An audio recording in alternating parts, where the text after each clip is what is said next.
আমরা আলিবাবা থেকে কোনো কিছু পারচেজ করার পূর্বে খুব বেশি চিন্তিত থাকি যে আমরা যেই জিনিসটা দেখে অর্ডার করতেছি, অর্ডার করার পর, অর্ডার কনফার্ম করার পর আমরা কি হুবহু ওই জিনিসটা ডেলিভারির সময় পাবো কিনা? যদি আমরা হুবহু জিনিসটা না পাই, তাহলে কি আলিবাবা আমাদের টাকাটা কি মেরে দেবে কিনা বা আমাদের টাকাটা কি ব্যবসার মধ্যে লস হবে কিনা? আমি আপনাদেরকে আমার লাইভ অভিজ্ঞতায় একটা জিনিস শেয়ার করি। দেখেন, আমি ১ম এ স্ক্রিনটা শেয়ার করি। এটা হচ্ছে আমার বায়ারের সাপ্লায়ারের ইনফরমেশন। দেখেন, এখানে আমি তার কাছ থেকে ৫০ পিস স্যাম্পল অর্ডার করেছিলাম। এটা পরিপূর্ণ স্যাম্পল একটা জাস্ট। স্যাম্পল অর্ডার করেছিলাম। তো স্যাম্পলটার প্রাইস ছিল $৪৫০০। তো $৪৫০০ এটা 30% আমি তাকে পেমেন্ট করছিলাম। ১ম এ যে তোমাকে আমি 30% পেমেন্ট করতেছি, প্রোডাক্ট নিয়ে আসার পূর্বে আমি বাকি পেমেন্টটা করব। তারপর দেখেন, আমি তাকে পেমেন্ট করেছিলাম $১১১। পরবর্তীতে সে যখন আমার প্রোডাক্টটা রেডি করেছে, আমি তাকে বললাম যে তুমি আমাকে পিকচার পাঠাও, আমি পিকচার দেখতে চাই। দেন সে আমাকে পিকচার পাঠাইছে। পিকচার পাঠানোর পরে আমি তাকে যেমনটা বলেছিলাম, আমি তাকে যেমন কোয়ালিটি দিতে বলেছিলাম, যেমন কালার কম্বিনেশন সবকিছু আমি যেভাবে বলেছিলাম, সে আমাকে সেটা দিতে পারেনি। এবং ভিডিওর মধ্যে প্লাস পিকচারের মধ্যে আমি কোনো মিল পাইনি। মিল না পাওয়ার পরে আমি বললাম যে তুমি হয়তো আমাকে দ্বিতীয়বার এটা তৈরি করে দাও, অথবা আমি অর্ডার ক্যান্সেল করে দেবো, নতুবা আমি অর্ডার ক্যান্সেল করে দেবো। সে বলল যে না, এখন এটা সম্ভব না।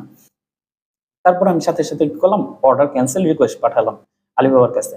তো অর্ডার ক্যান্সেল রিকোয়েস্ট কিভাবে পাঠাইতে হয় সেটা আমি আরেকদিন দেখাবো, ওটা একটু বড় একটা বিষয়, সেই দিকে আমি না গেলাম। তো পরবর্তী অর্ডার রিকোয়েস্ট ক্যান্সেল আমি পাঠালাম। দেখেন, অর্ডার রিকোয়েস্ট ক্যান্সেল পাঠানোর সময় আমি কি কি জিনিস উল্লেখ করছি এবং আমি যে টাকাটা ব্যাক পাইছি সেটা আমি আপনাদেরকে শেয়ার করতেছি। এই যে এটা হচ্ছে অর্ডার রিকোয়েস্ট ক্যান্সেলের পেজ। দেখেন, product quality or details not described, মানে আমি যেই জিনিসটা, পণ্যের যে বিবরণটা দিয়েছে এবং পণ্যের যেই কোয়ালিটি সে বলেছিল, সেটা পরবর্তীতে যখন সে আমাকে দিয়েছে দুইটা ম্যাচ হয়নি। ঠিক আছে, এটা আমি লিখে দিছি মেইন রিজন। ঠিক আছে, তারপরে দেখেন এখানে প্রাইস অ্যামাউন্ট হচ্ছে $১১১, অরিজিনাল পেমেন্ট, ক্লোজ অর্ডার। ঠিক আছে, এরপরে দেখেন ইস্যু ডিসক্রাইবেড, আমি এখানে পুরা বিষয়টি একদম ফুল তুলে ধরছি। আমি কি জন্য অর্ডারটা ক্যান্সেল করতে চাই, ফুল রিজনটি এখানে আমি তুলে ধরছি। তুলে ধরার পরে দেখেন, এখানে কিন্তু আরেকটা কথা বলি, এখানে আপনারা হুবহু একদম শুরু থেকে শেষ পর্যন্ত তার সাথে আপনার যা যা ঘটছে এ টু জেড আপনার এখানে তুলে ধরতে হবে, কোনো কিছু বাদ রাখলে চলবে না। এবং শেষে আপনাকে এই যে স্ক্রিনশট দিতে হবে। দেখেন আমি কতগুলো স্ক্রিনশট দিছি, প্লাস ভিডিও দিছি, সবকিছুই তাকে আমি দিছি। ঠিক আছে, যাতে আমার মনে করেন টাকা যাতে মাইন্ড না যায়। তো আমি সব ডিটেলস দেওয়ার পরে দেখেন, আমি সাপোজ একটা স্ক্রিনশটের নমুনা আপনাদেরকে দেখাই। এটা হচ্ছে আমার স্ক্রিনশটের নমুনা। ঠিক আছে, যে আমি তার সাথে কি কি কথা বলছি এবং কখন কথা বলছি সবকিছু এখানে আমি তুলে ধরছি। তো এমন ভাবে আপনাদেরকে কি করতে হবে, পুরো বিষয়টা আপনাদেরকে তুলে ধরতে হবে।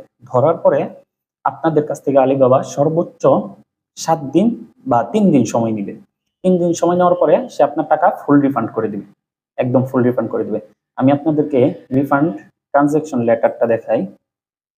এই দেখেন, refund transaction letter, Alibaba reference, original transaction date, amount, এই যে রিফান্ড অ্যামাউন্ট।